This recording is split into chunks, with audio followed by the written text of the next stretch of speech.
every single one of us, we want a loving family. We want a family that is, when you go home, it's fun.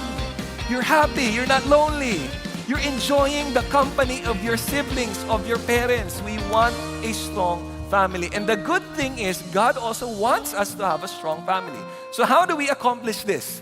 So we have this acronym, and it's easy to remember. It's the acronym FAM. Oh, diba? It's uso yan ngayon, FAM. So what is FAM? To build a strong family, number one, we need to be founded on God's truth. Number two, we need to apply God's truth.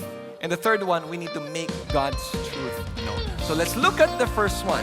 We are to be founded on God's truth. Why is that very important? That's very important because a family cannot be strong if its foundation is weak.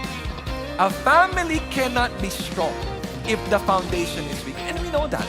Anything whose foundation, any business, any building that's foundation is weak, it's not gonna last for long. Especially families.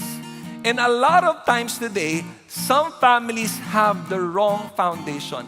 If your foundation is just money, career, not saying it's wrong to have that, but that's your foundation. That's what is most important to you. You see, foundation will impact your decision making. Your foundation will impact how you relate with people. Your foundation will impact what you will pass on to the next generation. Your foundation will impact your relationship because you will choose the people that you know are important to you and to your foundation. That's going to impact your foundation. So foundation is very important. And here's the thing. It's not enough that that individuals in the family have the right foundation. It should be the entire family. They have the same foundation. Because if most of you have a strong foundation and one family member doesn't have, it's going to affect the entire family. What's my proof? Adam and Eve. They have the right foundation. Abel had the right foundation. Who doesn't have the right foundation? Cain. Did it affect the family? Of course. Cain killed Abel.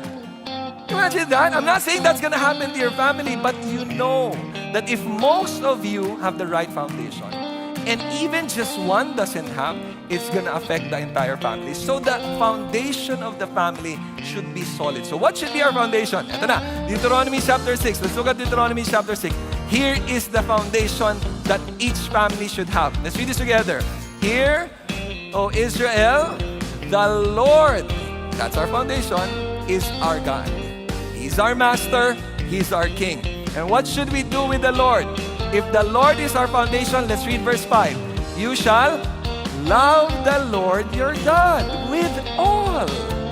You see, if God is our foundation, we're gonna love Him. And if we love Him, look at verse 6. Let's read verse 6. These words which I am commanding you shall be where? Shall be on your heart. So if God is my foundation, I'm gonna love Him. And if I love Him, I'm gonna read His Word. I'm gonna meditate on it. That's why God said this to Moses, to tell the people this is the ultimate foundation. If the Word of God is not your foundation, then you don't have a strong